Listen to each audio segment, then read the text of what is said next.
I live early today. We are now greeting good evening. This is 2 o'clock sharp. Good afternoon. I'm not expecting anybody here because it's still very early and I didn't go to work today. So I thought it wise that I should go live now because I have things to do later in the evening. So to avoid stories that touches the heart. So we'll finish the book of Judges and we are going to finish the book of Ruth today. To the glory of God, to the shame of the devil. I feel so excited. Okay, so we are in Judges chapter 19. May the Lord bless the reading of his word. Amen. Now in those days, Israel had no king. There was a man from the tribe of Levi living in a remote area of the hill country of Ephraim. One day he brought home a woman from Bethlehem in Judah to be his concubine. But she was unfaithful to him and returned to her father's home in Bethlehem. Afterwards, after about 4 months, her husband took a servant and an extra donkey to Bethlehem to persuade her to come back. When he arrived at her father's house, she took him inside, and her father welcomed him. Her father urged him to stay a while so he stayed 3 days, eating, drinking, and sleeping there. On the fourth day, the man was up early, ready to leave. But the woman's father said, have something to eat before you go. So the two of them sat down together and had something to eat and drink. Then the woman's father said, please stay the night and enjoy yourself. The man got up to leave, but his father-in-law kept urging him to stay. So he finally gave in and stayed the night. On the on the morning of the fifth day, he again of the fifth day, he was up early again, ready to leave. And again the woman's father said, have something to eat, then you can leave sometime this afternoon. So they had another day of feasting. That afternoon, as he and his concubine and servants were preparing to leave, the father-in-law said, look, it's getting late. Stay the night and enjoy yourself. Tomorrow you can get up early and be on your way. But this but this time the man was determined to leave. So he took his two saddled donkey and his concubine and headed in the direction of Jebus, that is Jerusalem. It was late in the day when they reached. It was late in the day when they reached. eh, sorry. I need to read this again. It was late in the day when they reached Jebel, and the man's servant said to him, it's getting too late to travel. Let's stay in the Jebel-side city tonight. No, his master said, we can't stay in this foreign city where there are no Israelites. We will go to Gibeah. We will find a place to spend the night in either Gibeah or Ramah. So they went on. The sun was setting as they came to Gibeah, a town in the land of Benjamin. So they stopped there to spend the night. They rested in the town square, but no one took them in for the night. That evening, an old man came home from his work in the field. He was from the hill country of Ephraim, for he was living in Gibeah in the territory of Benjamin.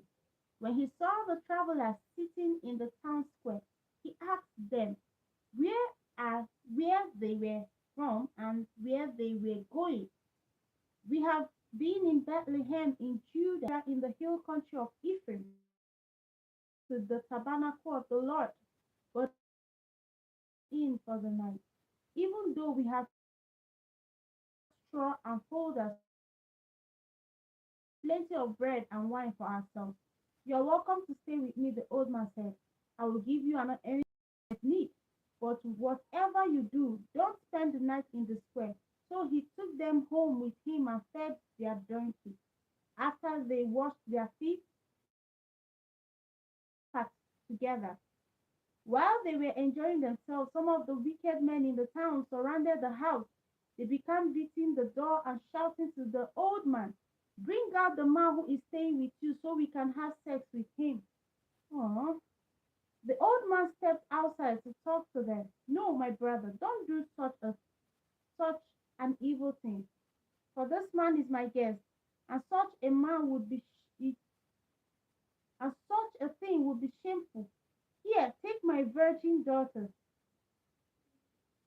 concubines. I will bring them out to you, and you can do whatever you like to them. But don't do such a shameful thing to this man." But they wouldn't listen to him. Then the Levite took his concubine and pushed her out the door. The men of the town abused her all night. Ooh, God, it's sounding somehow in my ear. She collapsed at the door of the house and lay there until it was light. When her husband opened the door to leave, he found her there. She was lying face down with her hands on the threshold. He said, "Get up, let's go." But there was no answer. So he took her home. When he got home, he took a knife and cut his concubine's body into 12 pieces. Then he sent one piece to each tribe of the horde. This is so horrifying to read.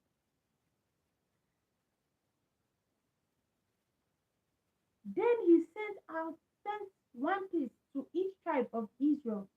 Everyone who saw it said, "Such a horrible crime has not been committed since Israel left Egypt. Shouldn't we speak up and do something about this?"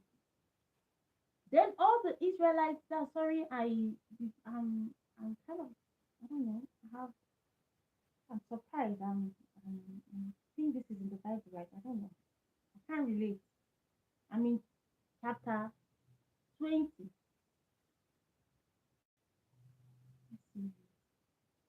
Then all the Israel from Dan, all the Israelites from Dan to Beersheba and from the land of Gilead came together in one large assembly and took in the presence and stood in the presence of the Lord at Mizpah. The leaders of all the people and all the tribe of Israel, 400,000 warriors armed with swords, took their position in the assembly of the people of God. Word soon reached the land of Benjamin that the other tribe has gone up to Mizpah. The Israelites then asked how this terrible crime had happened.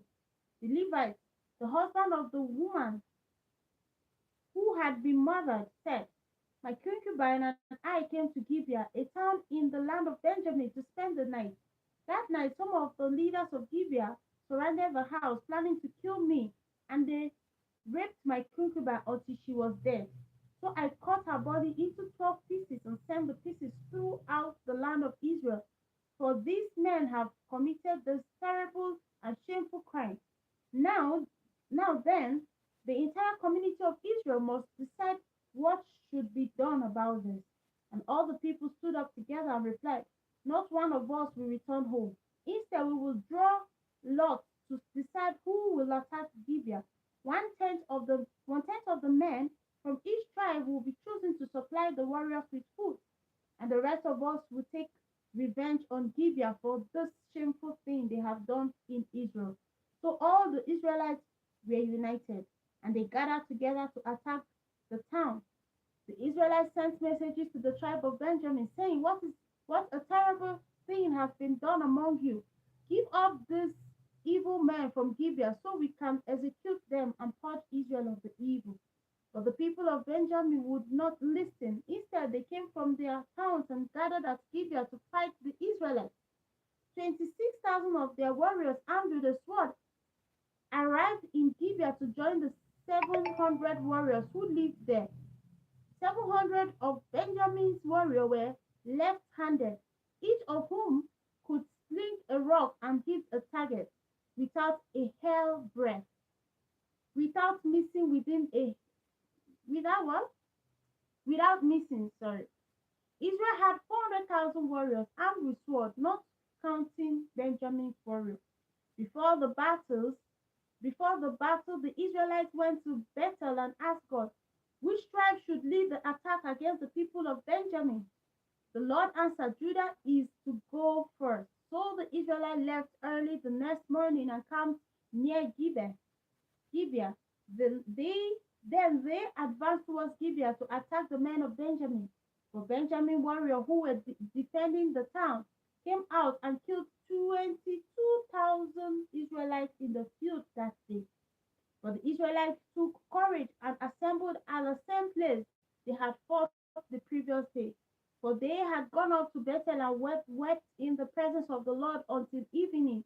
Then they asked the Lord, should we fight against our relative from Benjamin again? And the Lord said, go out and fight against them. So they went to fight against the warriors of Benjamin, but the men of Benjamin killed another 18,000 Israelites, all of whom were experienced with a sword. Then all the Israelites went up to Bethel and wept in the presence of the Lord and fasted until evening. They also brought burnt offering and peace offering to the Lord.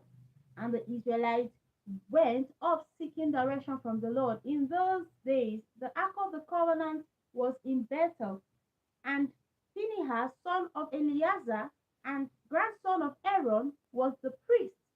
The Israelites asked the Lord, should we fight against our relative from Benjamin again, or we should stop? The Lord said, go tomorrow, I will give you victory over them. So the Israelites set an ambush all around Gibeah. They went out on the third day and assembled at the same place as before. When the warriors of Benjamin came out to attack, they were drawn away from the town, and as they had done before, they began to kill the Israelites. About 30 Israelites died in the open field and along the road leading to Bethel and Gibeah. Then the warriors of Benjamin shouted, we are defeating them as we did in the first battle. But the Israelites had agreed in advance to run away, so that the men of Benjamin would chase them along the road and be drawn away from the town. When the main group of Israelite warriors reached Tamar, Baal Tamar, they turned and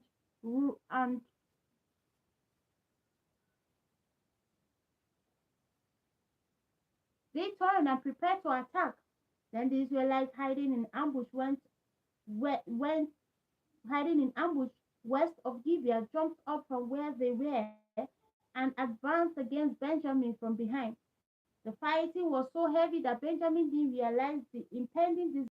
So the Lord helped Israel defeat Benjamin, and that day the Israelites killed 25,100 of Benjamin's warriors, all of whom were experienced with.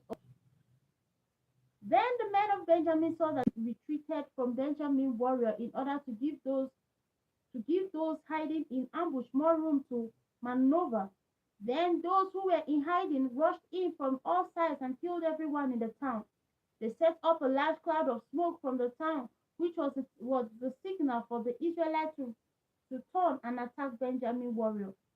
By the time Benjamin warrior had killed about 30 Israel, and they shouted, we are defeating them as we did in the first battle. But when the warriors of Benjamin looked behind and saw the smoke rising into the sky from every part of the town, the Israelites turned and attacked. At that point, Benjamin warriors realized disaster was near and became terrified. So they ran towards the wilderness, but the Israelites chased after them and killed them. The Israelites surrounded the men of Benjamin and were relentless in chasing them down. Finally, overtaking them east of Gibeah, 18,000 of Benjamin's greatest warriors died in that day's battle. The survivors fled into the wilderness towards the rock of Rimmon, but Israel killed 5,000 of them along the road. They continued the chase until they had killed another 2,000 near Gidom.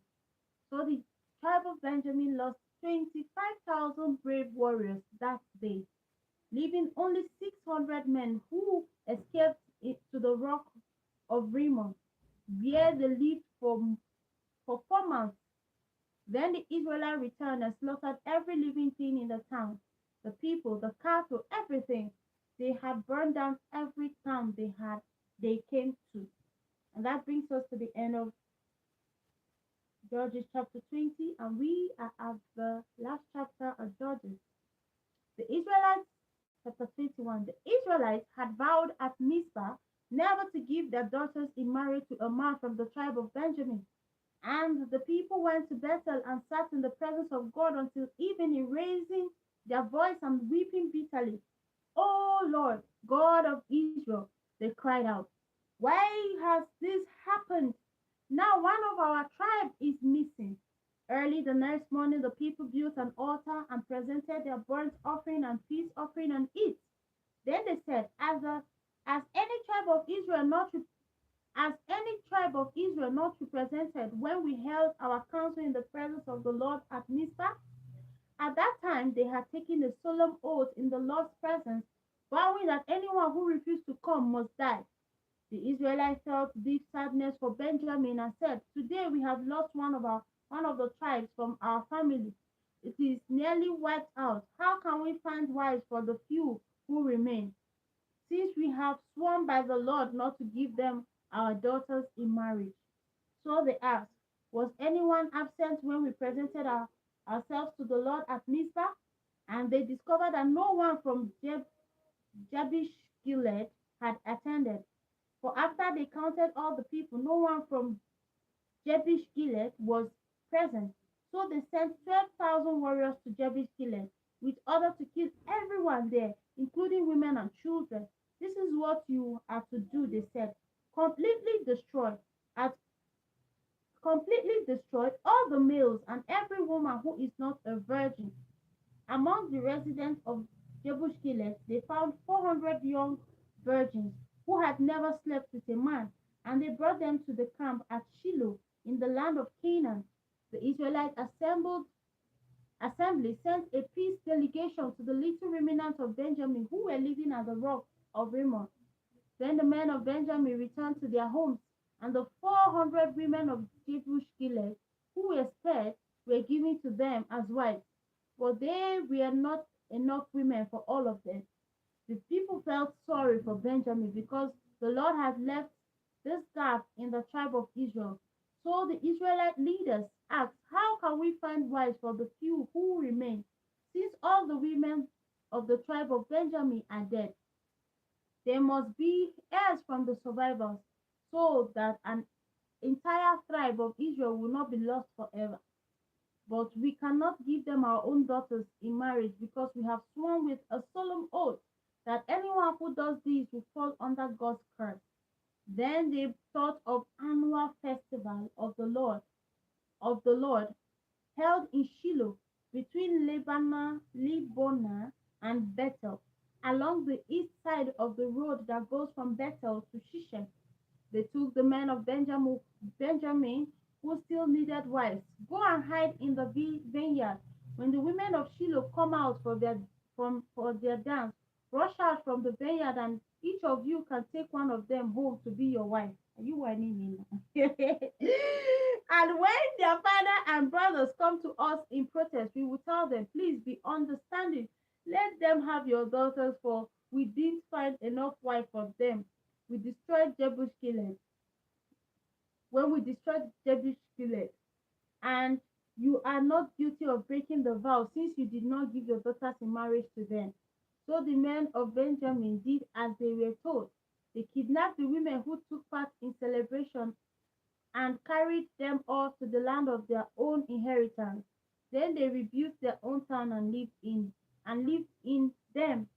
So the assembly of Israel departed by tribes and families, and they returned to their own homes. In those days, Israel had no king, so the people did whatever seemed right in their own sight. This story is not touching. I don't know. I feel, I don't know. This story is somehow, I don't know how to, I don't know how to, I don't know. Oh, God, like, the story is terrifying. It's traumatizing. It's everything negative. Like, giving negative. But then that's it. That's what is written. It is well. It is well. That brings us to the end of Judges. And we proceed to the book of Ruth. So the book of Ruth will be finished today, and then we will post the Bible schedule for Samuel, both First Samuel and Second Samuel. So let's start the story of Ruth. Sorry. Okay, Ruth chapter 1. In the day when the judges ruled in Israel, a man from Bethlehem in Judah left the country because of a severe famine. He took his wife and two sons and went to live in the country of Moab. The man's sorry, the man's name was Elimelech, and his wife was Naomi. Their two sons was Mahlon and Kilion. They were Ephrathites, Ephrathites from Bethlehem in the land of Judah. During their stay in Moab, Elimelech died, and the two sons married Moabite women. One married a woman named Orpah, and the other a woman named Ruth. But about 10 years later, both Mahlon and Kilion died. This left Naomi alone without her husband or sons. Then Naomi heard in Moab that the Lord had blessed his people in Judah by giving them good crops again. So Naomi and her daughter-in-laws and her daughters-in-law got ready to leave Moab to return to her homeland with her two daughter-in-law. Sorry, something is wrong here.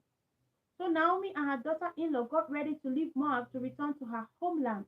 With her two daughters-in-law, she set out for the place where she had been living, and they took the road that would lead them back to Judah. But on the way, Naomi said to her daughter-in-law, Go back to your mother. Go back to your mother's home instead of coming with me, and may the Lord reward you for your kindness to your husbands and to me. May the Lord bless you with the security of another marriage. When she kissed them goodbye, and they all broke down and wept. No, they said, we want to go with you to your people. But Naomi replied, Why should you go on with me? Can I still give birth to other sons who could grow up to be your husbands?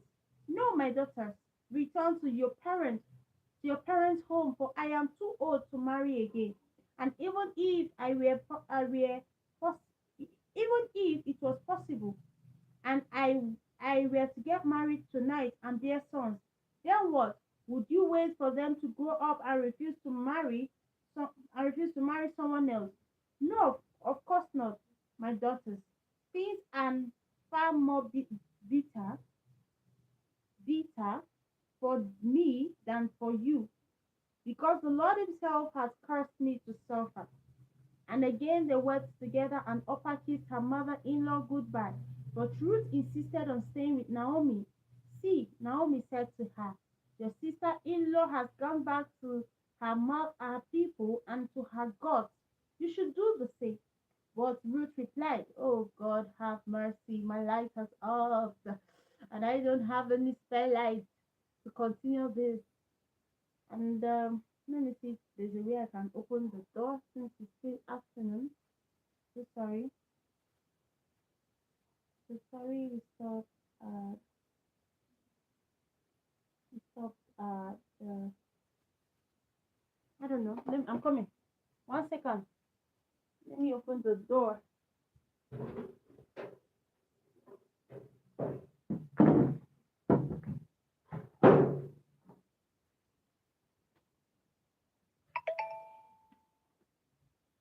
Okay.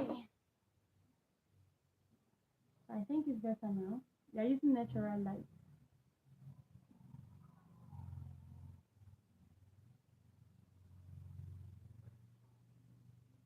Okay, so, but Ruth replied, Don't ask me to leave you and return back. I will go wherever you go and live wherever you live. Your people will be my people, and your God will be my God. I will die where you die and will be buried there.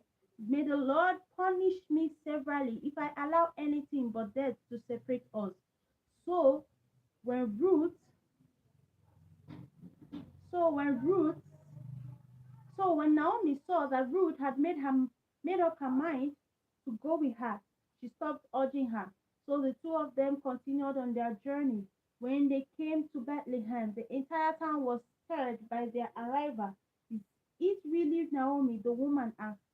They called me Naomi, she told them. Instead, don't call me Naomi, she told them. Instead, call me Mara, for the Almighty had has made life very bitter for me. I went away full, but the Lord has brought me back home empty.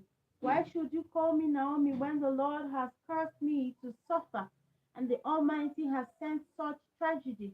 So Naomi returned from Moab, accompanied by her daughter-in-law Ruth, the young Moabite woman. They arrived in Bethlehem at the beginning of the barley harvest. And that brings us to the end of chapter 1 of the book of Ruth. We proceed to chapter 2. Thank you all for joining. Now there was a wealthy and influential man in Bethlehem named Boaz, who was a relative of Naomi's husband, Elimelech. One day, Ruth said to Naomi, let me go out into the field to gather leftover grains behind anyone who will let me do it. And Naomi said, all right, my daughter, go ahead. So Ruth went out to gather grains behind the harvesters, and as it happened, she found herself working in a field that belonged to Boaz, the relative of her father-in-law Elimelech.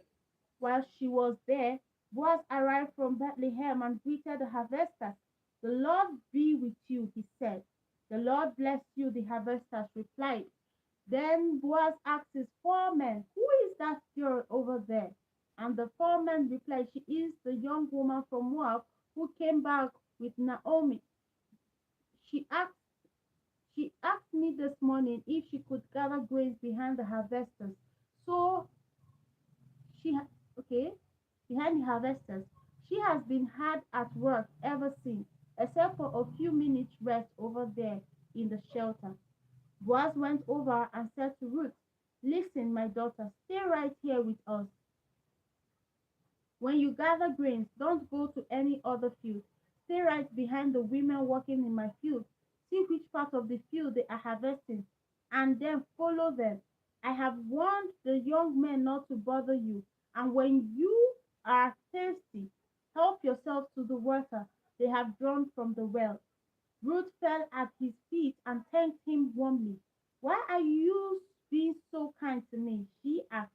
I am only a foreigner. Yes, I know, Boaz replied, but I also know about the love and kindness you have shown your mother-in-law since the death of your husband. I have heard how you left your father and mother and your own land to live here among complete strangers.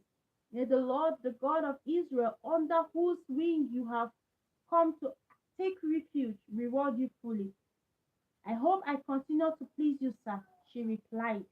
You have comforted me by speaking so kindly to me, even though I am as worthy as your workers.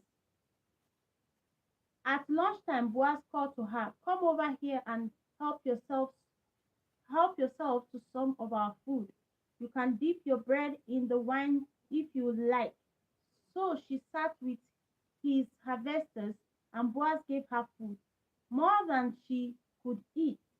When Ruth went back to work again, Boaz ordered his young men, let her gather grains rightly among the sheaves without stopping her, and pull out some heads of barley from the bundles and drop them on purpose for her. Let her pick them up and don't give her a hard time. So Ruth gathered barley there all day, and when she beat out the grain that evening, it came to about half a bushel. So she carried it back into town and showed it to her mother-in-law. Ruth also gave her the food that was left over from her lunch. So much, Naomi exclaimed. Where did you go? Sorry, where did you gather all this grain today? Where did you work? May the Lord bless the one who helped you. So Ruth told her mother-in-law about the man in whose field she had worked, and she said, the man I worked with today is named Boaz. May the Lord bless him, Naomi told her daughter in law. He is showing his kindness to us as well as your dead husband. That man is one of our closest relatives, one of our family redeemers. Then Ruth said, what more, Boaz even told me to come back and stay with his harvesters until the entire harvest is completed. This is wonderful, Naomi exclaimed. Do as he says. Stay with his workers right through the whole harvest. You will be safe there, unlike in other fields. So Ruth walked alongside the women in Boaz's field and gathered grains with them until the end of the barley harvest. Then she walked with them through the wheat harvest too. But all this while, she lived with her mother-in-law. And this brings us to the end of Ruth chapter 2. We proceed to Ruth chapter 3. One day, Naomi said to Ruth, my daughter, it's time that I found a permanent home for you so that you will be provided for. It's time I found a permanent home for you so that you will be provided for. Boaz is a close relative of ours, and he has been very kind by letting you gather grains with his workers tonight. He will be winnowing. He will be winnowing barley at the threshing floor. Now do as I tell you. Take a bath and put on perfume and dress in your neatest clothes. Then go to the threshing floor, but don't let Boaz see you until he has finished his meal. Be sure he notice where he lies. Be sure to notice where he lies down. Then go and uncover his feet and lie down there. He will tell you what to do. Oh, I will do everything you said, Ruth replied. So she went down to the threshing floor that night and followed the instruction of her mother-in-law. After Boaz had finished his meal and was in good spirit, he laid down beside the heap of grain and went to sleep. Then Ruth came quietly, uncovered his feet, and laid down. Around midnight, Boaz suddenly woke up and turned over. He was surprised to find the woman lying at his feet. Who are you? He demanded. I am your servant, Ruth, she replied. Spread the corner of your covering over me, for you are my family redeemer. The Lord bless you, my daughter, Boaz exclaimed. You are showing more family loyalty now than ever by not running after a young man, whether rich or poor. Now, don't worry about a thing, my daughter. I will do what is necessary for everyone in town knows you are an honorable woman. But there is one problem. While it is true that I am one of your family redeemer, there is another man who is more closely related to you than I am. Stay here tonight, and in the morning I will talk to him. If he is willing to redeem you, then let him marry you. But if he is not willing, then as surely as the Lord lives, I will marry you. Now lie down here until morning. So Ruth lay at Boaz's feet until the morning, but she got up early before it was light enough for people to recognize each other. For Boaz said, no one must know that a woman was here at the threshing floor. Boaz also said to her, bring the clock and spread it out. He measured out 6 scoops of barley into the clock and helped her put it on her back. Then Boaz returned to the town. When Ruth went back to her mother-in-law, Naomi asked, what happened, my daughter? Ruth told Naomi everything Boaz had done for her, and she added, he gave me the 6 scoops of barley and said, don't go back to your mother-in-law empty-handed. Then Naomi said to her, just be patient, my daughter, until we hear what happens. The man won't rest until he has followed through on this. He will settle it today. And that brings us to the end of Ruth chapter 3. We proceed to the final book of Ruth, which is Ruth chapter 4. So Boaz went back to the town gate and took a seat there. When the family redeemer he had mentioned came by, Boaz called out to him, come over here, friend, I want to talk to you. So they sat down together. Then Boaz called 10 leaders from the town and asked them to sit as witnesses. Then Boaz said to the family redeemer, "You know Naomi, who came back from Moab. She is selling the land of she is selling the land that belonged to our relative Elimelech. I felt that I should speak to you about it so that you can redeem it if you wish.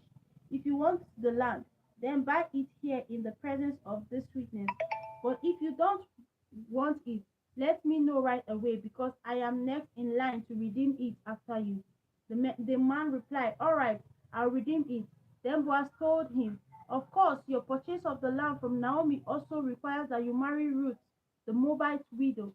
That way, she can have children who will carry on her husband's name and keep the land in the family."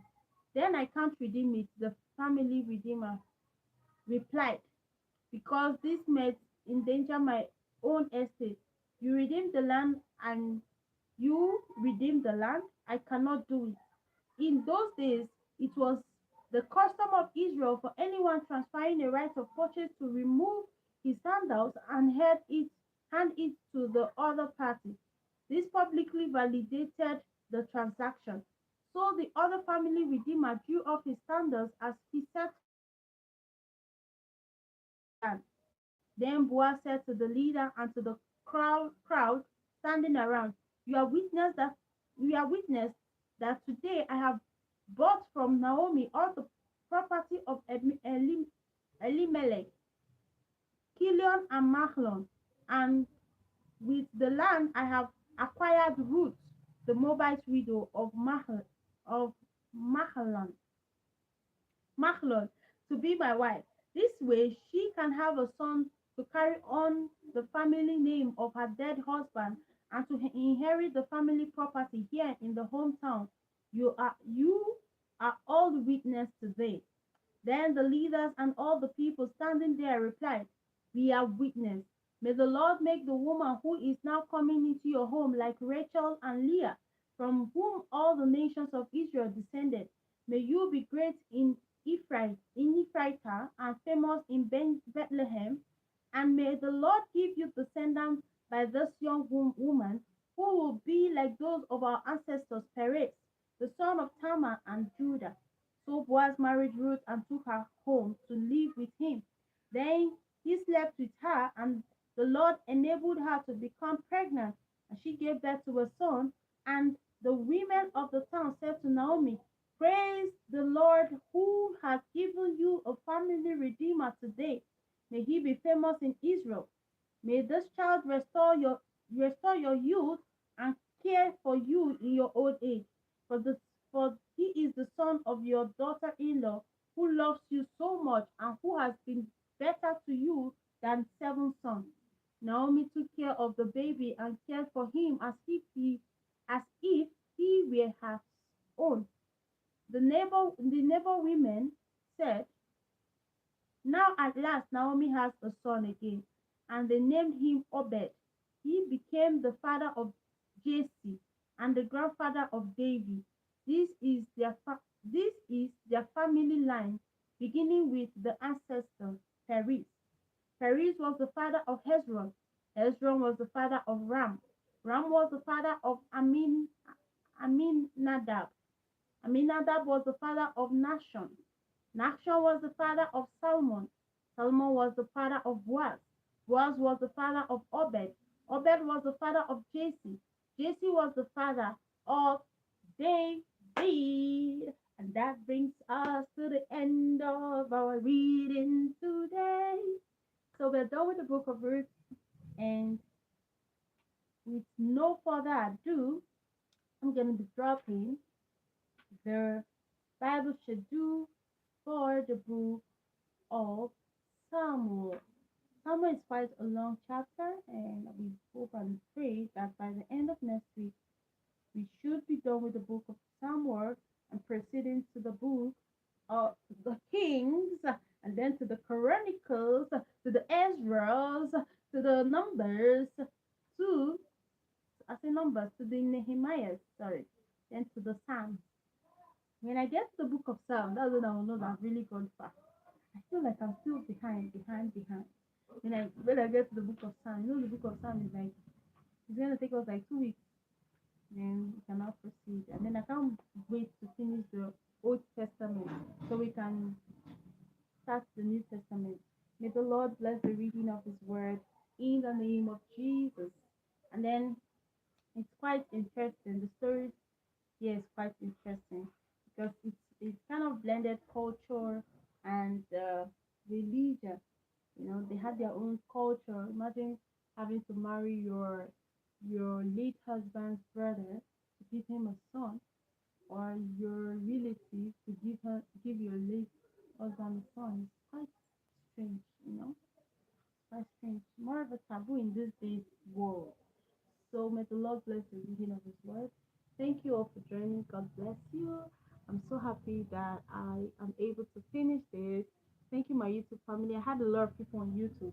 At least if we didn't have enough people today, we had over 20 people come across this video on YouTube. And on Facebook, I don't know, but I'm seeing Cornelius. Thank you, Cornelius, for joining. Thank you for watching. God bless you. Thank you. See, sorry. Let me start from, is it Edioda Joshua? Thank you. Son, is it Jonujet? Jonujet. Thank you.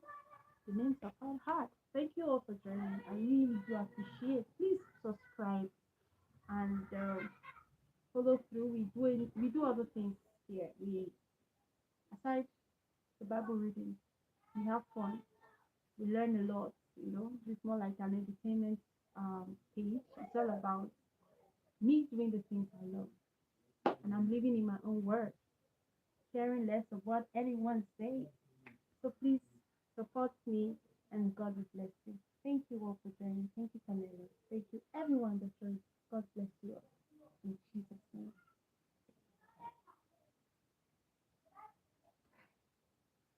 Bring up on YouTube.